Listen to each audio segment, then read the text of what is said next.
తెలంగాణలో బీఆర్ఎస్ నుంచి కాంగ్రెస్ పార్టీలోకి చేరికల పర్వం కొనసాగుతుంది. ఇప్పటికే కడియం శ్రీహరి, సంజయ్, అలాగే పోచారం శ్రీనివాసరెడ్డి, సంజయ్ చెరగా ఇక తాజాగా మాజీ మంత్రి తలసాని శ్రీనివాస్ యాదవ్ కాంగ్రెస్ పార్టీ తీర్థం పుచ్చుకుంటున్నట్లుగా తెలుస్తుంది. ఇక మరొక 2 రోజుల్లో సీఎం రేవంత్ రెడ్డిని కలవనున్నట్లుగా సమాచారం అందుతుంది.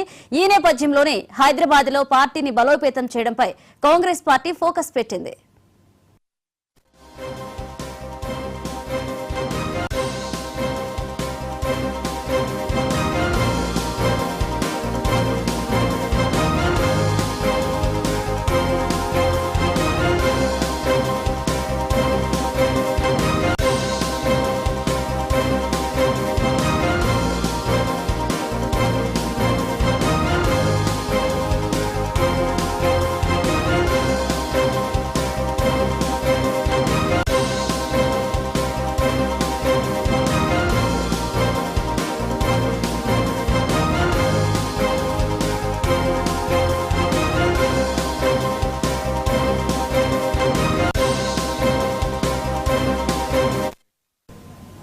తెలంగాణలో బీఆర్ఎస్ నుంచి కాంగ్రెస్ పార్టీలోకి చేరికల పర్వం కొనసాగుతుంది. ఇప్పటికే కడియం శ్రీహరి, సంజయ్, పోచారం శ్రీనివాస్ రెడ్డి చేరగా తాజాగా మాజీ మంత్రి తలసాని శ్రీనివాస్ యాదవ్ కాంగ్రెస్ పార్టీ తీర్థం పుచ్చుకున్నట్లుగా తెలుస్తుంది.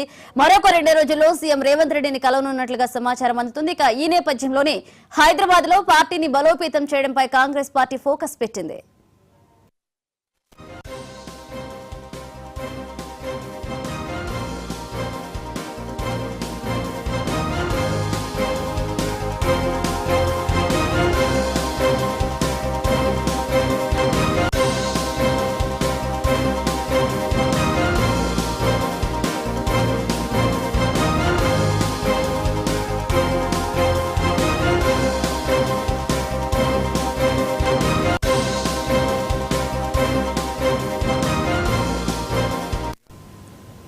తెలంగాణలో బీఆర్ఎస్ నుంచి కాంగ్రెస్ లోకి చేరికల పర్వం కొనసాగుతుంది. ఇప్పటికే కడియం శ్రీహరి, సంజయ్, పోచారం శ్రీనివాస్ రెడ్డి చేరగా మరొక వైపు మంత్రి తలసాని శ్రీనివాస్ యాదవ్ కూడా కాంగ్రెస్ తీర్థం పుచ్చుకున్నట్లుగా తెలుస్తుంది. ఇదే అంశానికి సంబంధించి మరిన్ని అప్డేట్స్ మా కరెస్పాండెంట్ శ్రీకాంత్ అందిస్తారు. శ్రీకాంత్, బీఆర్ఎస్ నుంచి కాంగ్రెస్ లోకి వరుసల పర్వం కొనసాగుతుందని చెప్పవచ్చు. ఈ నేపథ్యంలోనే తాజాగా ఇప్పటికీ 6 ఎమ్మెల్యేలు కాంగ్రెస్ పార్టీలో చేరారు.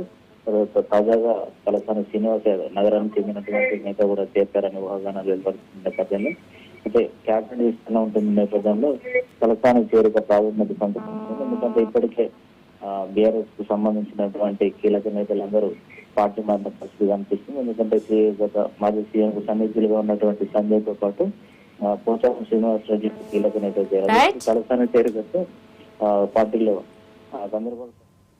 Right, thank you Srikanth. ఇక్కడ